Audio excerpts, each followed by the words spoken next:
Hello साथियों, स्वागत है आपका हमारे चैनल में।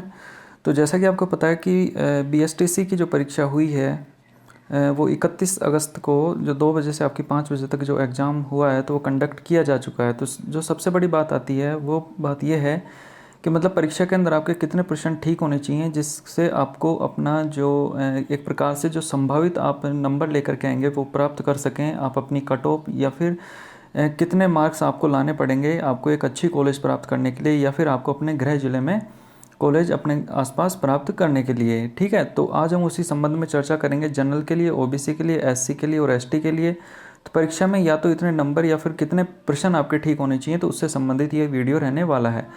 तो सबसे पहले तो मैं आपको ये बता दूं कि जो आपकी जो कट ऑफ जो कट ऑफ है, जो संभावित मतलब जो मार्क्स लेकर के आने हैं, वो यहाँ पर जो पिछली बार जो कट ऑफ गई थी आपको, मतलब कितने नंबरों पर जो आपको परीक्षा है वो कितने नंबरों पर आपको कॉलेज अलॉट हुई थी, तो उससे कम ही जाने वाली है। उसके पीछे कारण क्या है, देखो यहाँ पर आप पढ़ेंगे तो यहाँ लिखा हुआ है कि पिछली बार प्री डीएलडी परीक्षा में, मतलब 2020 में जो पिछले साल परीक्षा हुई थी, परीक्षा में करीब 6.5 लाख अभ्यर्थी शामिल हुए थे। मतलब जो 6.5 लाख जो कैंडिडेट्स हैं उन्होंने एग्ज़ाम दिया था, जबकि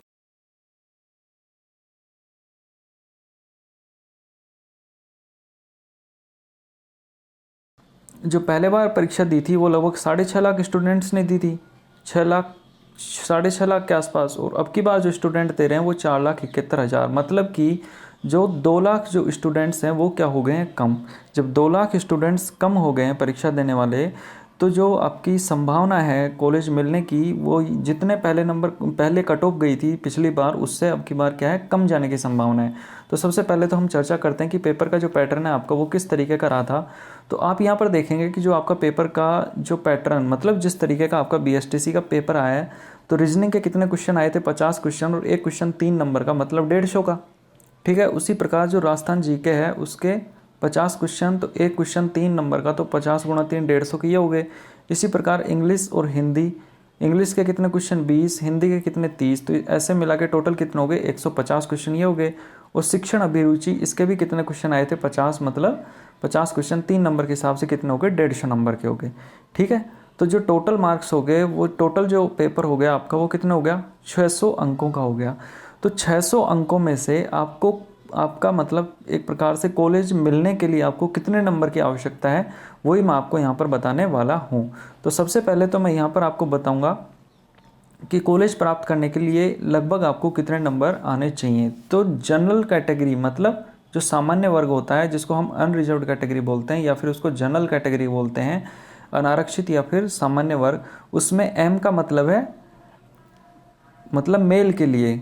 ठीक है, मतलब कोई कैंडिडेट्स जो लड़का है उसके लिए आपको 410 से और 425 के बीच में आपके क्या होने चाहिए, मार्क्स होने चाहिए, आपको कॉलेज अलॉटमेंट मतलब निश्चित है। ठीक है, उसी प्रकार जनरल अनरिजर्व्ड कैटेगरी, अनारक्षित वर्ग, जनरल फीमेल के, फीमेल मतलब लड़की के लिए, और लड़की के लिए आपको 405 से लेकर के 415 के बीच यदि आपके मार्क्स बन रहे हैं तो आपको मतलब कोई नहीं रोक सकता। ठीक है, उसके बाद हम चलते हैं ओबीसी। तो ओबीसी मेल के लिए, मतलब ओबीसी में लड़के की कैटेगरी के लिए, एक लड़के को जो ओबीसी वर्ग से है उसको 390 से 410 के बीच में कितने होने चाहिए, मार्क्स होने चाहिए आउट ऑफ 600।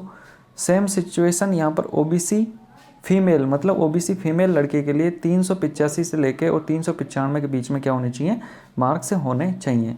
आगे चलते हैं, 2 और कैटेगरी हैं। तो इसी प्रकार यहाँ पर जब हम चलते हैं तो एससी कैटेगरी, शेड्यूल्ड कास्ट के लिए, लड़के के लिए, मेल के लिए 370 से 380 के बीच में आपके मार्क्स होने चाहिए। एससी शेड्यूल्ड कास्ट फीमेल के लिए आपके मतलब लड़की के लिए 340 से 350 के बीच में क्या होने चाहिए, मार्क्स होने चाहिए।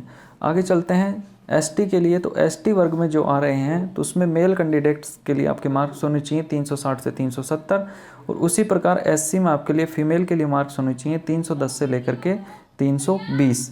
ठीक है, तो ये आपको इतने मार्क्स आपको प्राप्त करने हैं। तो आपको जो लगभग आप कॉलेज या तो अच्छी कॉलेज या आपके गृह जो ज़िला होता है उसमें आपको कॉलेज में मिलने के पूरे कुछ हैं।